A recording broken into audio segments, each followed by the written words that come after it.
Welcome back to my channel exploring with Pinky. আশা করছি আপনারা সকলে অনেক অনেক ভালো আছেন। আমরাও কিন্তু বেশ আছি।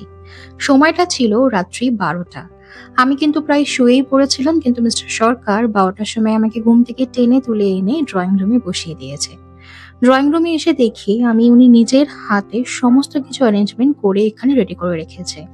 টেবিলের উপর ছিল একটা ব্ল্যাক ফরেস্ট কেক। এই কেকটা আমার খুবই পছন্দের এবং উনি কিন্তু রান্না করতে পারেন না, কিন্তু আমাকে এই স্পেশাল দিনে নিজের হাতে পায়েস খাওয়াবেন বলে বাইরে থেকে অর্ডার করে পায়েসটা উনি আমাকে খাইয়েছিলেন। এই যে দেখতে পাচ্ছেন, একটা পার্সেল ওপেন করছি, এর মধ্যে কিন্তু রয়েছিল চিকেন বিরিয়ানি। আমার এবং মিস্টার সরকার 1.5 বছর বিয়ে হয়েছে। এই 1.5 বছরের মধ্যে ঝগড়াঝাটি, খুনসুটি সবকিছুই রয়েছে, আর এই ছোট্ট ছোট্ট অনুভূতিগুলি আমাদের সম্পর্কটাকে অনেক বেশি স্পেশাল করে তোলে। সেলিব্রেশন করার জন্য কখনো একগাদা মানুষের কিংবা বিশাল কিছু তামঝামের দরকার পড়ে না। নিজের কাছের প্রিয় মানুষটার সাথেও কিন্তু খুব ভালোভাবে সেলিব্রেশন করা যায়।